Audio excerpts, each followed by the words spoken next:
주시는 하나님의 말씀은 신약 성경 마가복음 16장 오늘 1절에서 8절까지 말씀입니다. 신약 성경 84페이지 마가복음 16장 1절에서 8절까지 말씀입니다. 하나님의 말씀을 함께 한 목소리로 읽겠습니다. 안식일이 지남에 막달라 마리아와 야고보의 어머니 마리아와 또 살로메가 가서 예수께 바르기 위하여 향품을 사다 두었다가 안식 후 첫날 매우 일찍이 해 돋을 때에 그 무덤으로 가며 서로 말하되 누가 우리를 위하여 무덤 문에서 돌을 굴려 주리오 하더니 눈을 들어 본즉 벌써 돌이 굴려져 있는데 그 돌이 심히 크더라. 무덤에 들어가서 흰 옷을 입은 한 청년이 우편에 앉은 것을 보고 놀라매 청년이 이르되 놀라지 말라. 너희가 십자가에 못 박히신 나사렛 예수를 찾는구나. 그가 살아나셨고 여기 계시지 아니하니라. 보라 그가 그를 누웠던 곳이니라. 가서 그의 제자들과 베드로에게 이르기를 예수께서 너희보다 먼저 갈릴리로 가시나니 전에 너희에게 말씀하신 대로 너희가 거기서 배우리라 하라 하는지라. 여자들이 몹시 놀라 떨며 나와 무덤에서 도망하고 무서워하여 아무에게 아무 말도 하지 못하더라. 아멘. 예수님께서 십자가에 못 박혀 죽으신 날은 이제 금요일입니다. 오늘 우리 시대의 요일로 따진다면 이제 금요일입니다. 그리고 이 금요일이 지난 다음 날 토요일은 유대인의 안식일입니다. 그리고 안식 후 첫날 새벽에 예수님께서 부활하신 그 사건을 오늘 기록해 주고 있습니다. 안식일이 지남에 주일이 되었다는 거죠. 무덤으로 달려가는 여인들이 있었습니다. 막달라 마리아, 야고보의 어머니 마리아, 또 살로메가 가서 이 예수께 바르기 위하여 향품을 사다 두었다가, 그러니까 이제 안식일이 끝나는 유대인들은 이제 저녁이 되면서 그 다음 날 또 저녁까지가 이제 하루를 이렇게 보거든요. 그래서 이 안식일이 끝난, 그러니까 토요일 저녁 6시 그때 이제 안식일이 끝나면서 이제 급히 아마 향품을 사러 가지 않았을까. 근데 그 시간은 또 문이 닫혀 있는 시간이죠. 사실은 이제 저녁이 되면서. 그럼에도 불구하고 이제 예수님의 시체에 바를 그 향품을 사다가 두었다가 이제 밤이 지나면서 이제 새벽이 되는 안식 후 첫날, 이 날은 이제 우리의 요일로 따지면은 주일이 되겠습니다. 그러니까 그 주간의 첫날 이렇게 되는 거죠. 그러니까 히브리 사람들, 유대인들은 이게 첫째 날, 둘째 날, 셋째 날, 넷째 날, 다섯째 날, 여섯째 날, 그리고 일곱째 날 이렇게 안식이 되는데, 여러분 달력을 보셔도 주일이 첫째 날이잖아요. 첫째 날, 둘째 날 이렇게 해서 토요일이 일곱째 날이에요. 마지막 날. 그게 유대인들은 그렇게 이 6일 토요일 그날 이렇게 안식일로 이렇게 지키고, 이 주일은 안식 후의 첫날이 되는 것입니다. 그 안식 후 첫날 매우 일찍이 해 돋을 때에 이제 무덤으로 가고 있습니다. 이들에게 아직 부활의 믿음이라든지 또 이제 죽은 후에 사흘 만에 다시 부활할 것이고 갈릴리로 너희보다 먼저 가리라고 하는 이 말씀을 믿고 있지는 않았습니다. 그저 이제 예수님을 사랑하는 그 마음, 그리고 예수님의 어떤 시체까지 끝까지 어떤 시체 부패를 막기 위한, 그래서 급히 이제 그 안식일이 되어지니까요, 십자가에 죽은 후에 바로 안식일로 넘어가니까 그래도 뭐 향품을 바르거나 어떤 시체를 이렇게 좀 관리할 그런 것이 되지 않기 때문에 이제 안식 후 첫날 이 안식일을 지키고 그리고 매우 일찍이 지금 무덤으로 향하고 있다라고 하는 것입니다. 자, 이 여인들은 도대체 누구인가? 이 여인들은 이제 어제 말씀에도 보았지만 15장 여러분 40절에 보면 제자들도 다 떠나고 그리고 베드로도 흩어지고 나서 사실 예수님의 십자가 아래에 있었던 사람들은 거의 없었죠. 오히려 그 로마의 군병들, 백부장, 이 사형 집행하는 그런 사람들이었습니다. 또 대제사장들, 서기관들, 바리새인들이 예수의 십자가 처형을 지키면서 그 자리를 지키고 있었습니다. 그런데 그 15장 40절에 멀리서 바라보는 여자들, 이 여인들의 또 이름이 나오지 않습니까? 막달라 마리아, 작은 야고보와 요새의 어머니 마리아, 또 살로메가 있습니다. 이 사람들은 예수께서 갈릴리에 계실 때로부터 따르면서 섬기던 이 자기 소유로 섬겼던 그 사람들, 그리고 예수님과 함께 이제 예루살렘에 올라온 여자들이 많이 있었다라고 하는 거죠. 그리고 예수님이 십자가에서 죽으신 후에 아리마대 사람 요셉 그리고 니고데모가 와서 빌라도에게 당돌하게 담대하게 시체를 요구하고 그 시체를 이제 새 무덤에 그렇게 장사 지내는 그 모든 과정들을 지켜봤던 사람이에요. 15장 47절에 막달라 마리아, 요새의 어머니 마리아가 예수 둔 곳을 보더라. 매우 자세하게 주의 깊게 그렇게 이제 안식 후 첫날에는 우리가 무덤에 가서 예수의 시체에 향품이라도 발라야 될 것이다 라고 이제 계획을 하고 그렇게 무덤을 바라보던 그 사람들이라고 하는 거죠. 바로 예수님을 사랑하고 끝까지 십자가 그 아래까지 따라갔던 그 여인들을 통해서 오늘 이 안식 후 첫날에 빈 무덤에 그리고 천사의 그런 증언, 부활의 첫 증인이 되는, 부활의 첫 소식을 듣고 부활의 첫 증인으로 나아가는 그런 역사를 경험하게 된다라고 하는 거죠. 어떤 사람들이요? 예수님을 사랑한 사람들, 끝까지 사랑한 사람들, 끝까지 그 자리를 지킨 사람들, 그 사람들이 이제 부활의 첫 소식을 듣게 되고 이제 부활의 첫 증인으로 그렇게 서게 된다라고 하는 것입니다. 자, 3절에 보면 서로 말하되 누가 우리를 위하여 무덤 문에서 돌을 굴려주리요. 자, 당시에는 그 무덤 앞에 돌로 이렇게 큰 이렇게 둥그런 돌 문을 만들어 놓았습니다. 그래서 시체를 도적해 간다든지 그리고 그런 무덤이 있는 사람들은 또 좀 부자인 사람들, 그런 사람들. 그런데 이 무덤의 그 돌은 뭐 수백 킬로가 됩니다. 250kg에서 300kg 이렇게 되어지는. 장정들이 굉장히 힘을 써야 되고 많은 사람들이 움직여서 굴려서 그 무덤을 막아야 되는데 이들에게 아주 굉장히 큰 근심이 있는 거죠. 걱정이 있고 그 다음에 장애물이 바로 이 무덤의 돌문입니다.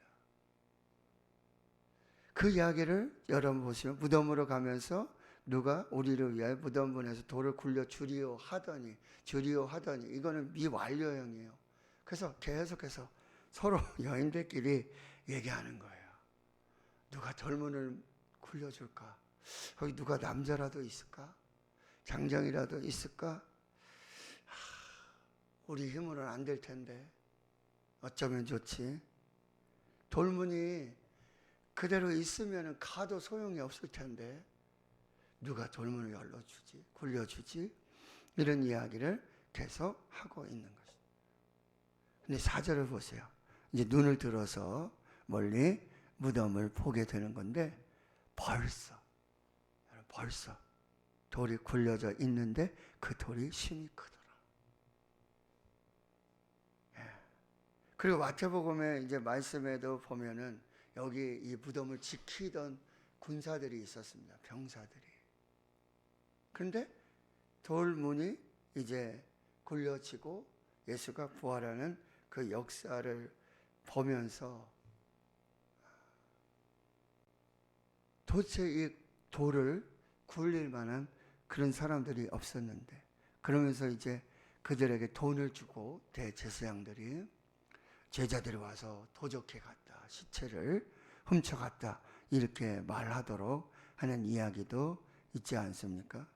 그런데 여러분, 이 무덤으로 향하던 이 근심과 걱정과 두려움으로 있었던 돌이 벌써 굴려져 있는 그 역사가 나타나게 된다라고 하는 거죠. 사랑하는 성도 여러분, 오늘 어떤 마음으로 근심, 걱정, 두려움, 염려, 어떡하지? 내 힘으로 안 되는데, 누구에게 도움을 청할 수도 없고, 이 새벽에 도대체 할 수 없는 그 일들. 그러나 여러분, 하나님께서는 여기 벌써 돌이 굴려져 있다, 이게 신적 수동태예요. 여기에 하나님이라는 얘기는 없잖아요. 하나님이 돌을 벌써 옮겨 놓으셨다, 이런 표현은 없어요. 그런데 문장 구조상 신적 수동태로 되어 있습니다. 그러니까 하나님이 다 옮겨 놓으신 거예요. 하나님께서 돌을 굴려 놓으신 거예요. 벌써.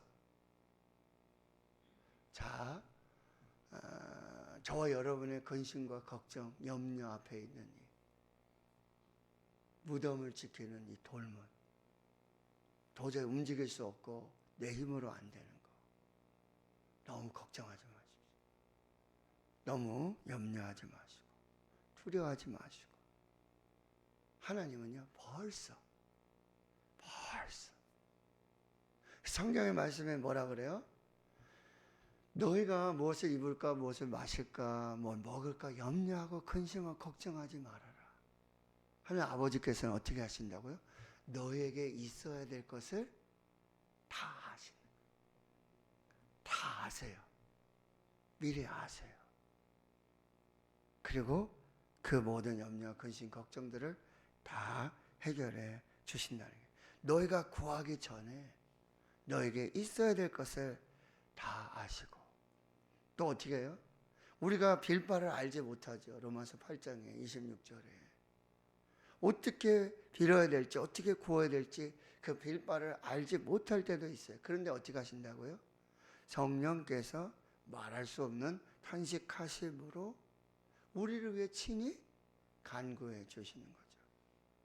우리 예수 믿을 때, 이제 예수님을 하나님의 아들, 나의 주 나의 하나님 그리스도로 믿게 됐을 때, 세례 받았을 때 성령이 우리 안에 내주하시고 우리와 함께 하시고 교통하시며 충만하신 그 성령의 역사가 우리가 빌 바를 알지 못할 때에도 성령께서 우리를 위해 친히 간구하시는 그 은혜로 함께 하신다라고 하는 거죠.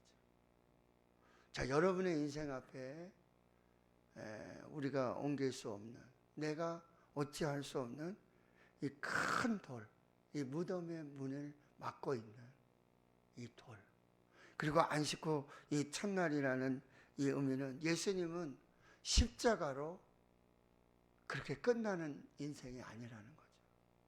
하나님의 복음은, 예수님의 복음은 십자가로, 그 죽음으로, 그 시체로, 무덤으로 끝나는 복음이 아니에요. 반드시 부활하는, 다시 생명으로 다시 사는.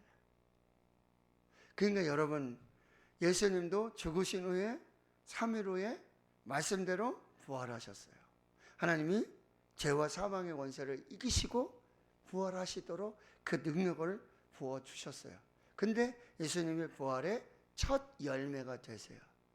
그럼 저와 여러분도 반드시 이 죽음이라는 과정을 지나가게 돼요.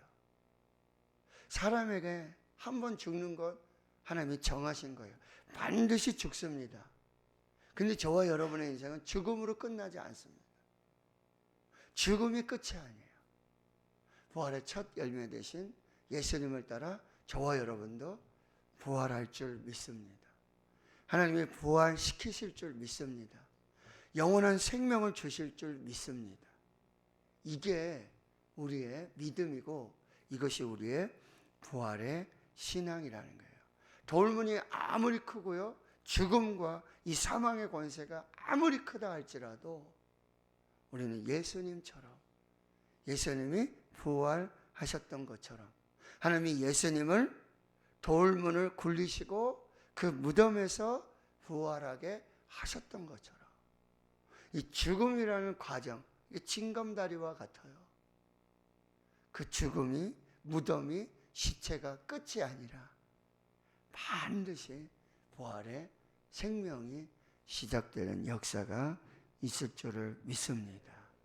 새로운 시작입니다. 그런데 영원한 생명입니다. 다시 죽지 않는, 그리고 눈물도 사망도 곡하는 것, 슬픈 것, 아픈 것, 병드는 것, 그것이 다 사라지는 새로운 영원한 생명의 구원이 시작된다라는 것. 이 부활의 신앙. 우리는 예수님의 부활을 믿고요. 그리고 그 부활의 첫 열매 되신 예수님처럼 저와 여러분도 반드시 부활할 것을 믿으며, 여러분, 우리 앞에 있는 이 인생의 이 무덤을 막는 이 무덤의 돌문도 하나님께서 벌써 굴려 없애시는, 그 돌이 그렇게 큰데요, 그 돌을 다 굴려 없애시는 그 역사를 주신다라고 하는 거죠. 자, 빈 무덤이 바로 예수님의 부활의 증거예요. 위대한 왕들, 뭐 황제들, 그쵸? 중국의 무슨, 우리 조선의 무슨 왕들 보면 다 그 화려한 무덤을 자랑합니다. 그 화려한 무덤을 정말 자랑하고요, 장식하고요. 근데 예수님은요, 무덤이 없습니다. 시체가 없습니다. 그것이 부활의 가장 확실한 증거라는 거죠. 5절에 보세요. 무덤에 들어가 봤어요. 흰옷 입은 한 청년이 우편에 앉은 것을 보게 됩니다. 청년이 이렇게 말합니다. 놀라지 말라. 너희가 십자가에 못 박히신 나사렛 예수를 찾는구나. 자, 우리가 무덤으로 가서 찾아야 할 그 사람은 누구냐? 바로 십자가에 못 박히신 나사렛 예수입니다. 여기 못자국, 여기 창자국의 흔적을 그대로 가지고 계신, 십자가에 못 박히신, 그리고 나사렛 예수. 그런데 그 십자가에 못 박히신 나사렛 예수는 살아나셨고, 하나님께서 살려내셨고 부활시키셨고, 여기 계시지 않는 이 빈 무덤이 바로 부활의 증거라고 하는 거예요. 여러분, 일찍이 정말 새벽에 십자가에 못 박히신 예수를 찾아가야 되죠. 그러나 거기 빈 무덤, 누우셨던 곳, 그리고 그 세마포, 그것이 부활의 증거가 되고, 우리도 하나님이 그렇게 부활시키실 것을 믿는 그 믿음이 바로 부활의 믿음이라는 거죠. 그리고 이 천사는 여인들에게 이렇게 말합니다. 가서 그의 제자들, 특별히 베드로에게 말해라. 예수께서 너희보다, 여기도 보세요, 먼저, 오늘 우리가 기억해야 될 단어는 벌써와 먼저예요. 먼저 갈릴리로 가시나니 전에 너희에게 말씀하신 대로 너희가 거기서 배우리라 하라. 왜 갈릴리로 가라 하셨을까요? 왜 먼저 갈릴리에 가 계신가요? 바로 이 갈릴리는 예수님의 사역이 시작되셨던 곳, 그리고 첫 제자를 부르셨던 곳, 첫 사랑이 시작됐던 곳, 첫 사역이, 사명이 시작되었던 것, 바로 그 갈릴리로 먼저 가시는 예수님. 그래서 여러분, 갈릴리로 간 그 베드로와 7명의 제자, 빈 그물을 던지는 그들에게 찾아오셔서 다시 이제 새롭게 그 역사를 시작하신다라고 하는 거죠. 여러분, 여러분의 인생의 갈릴리로 가십시오. 여러분이 처음 주님을 만났던 그날, 그 장소, 그 사랑, 그 은혜, 그 눈물이 있었던 그곳에 부활하신 주님이 먼저 가 계십니다. 앞서서 가 계십니다. 우리 다시 찾아오세요. 다시 부르시고 이제 그 모든 실패와 그 모든 두려움과 염려와 근심을 다 내려놓고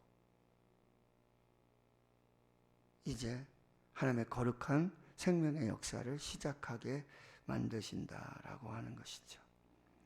여러분 인생의 돌문 이 벌써 하나님이 움직여 놓으셨습니다. 평안히 가십시오.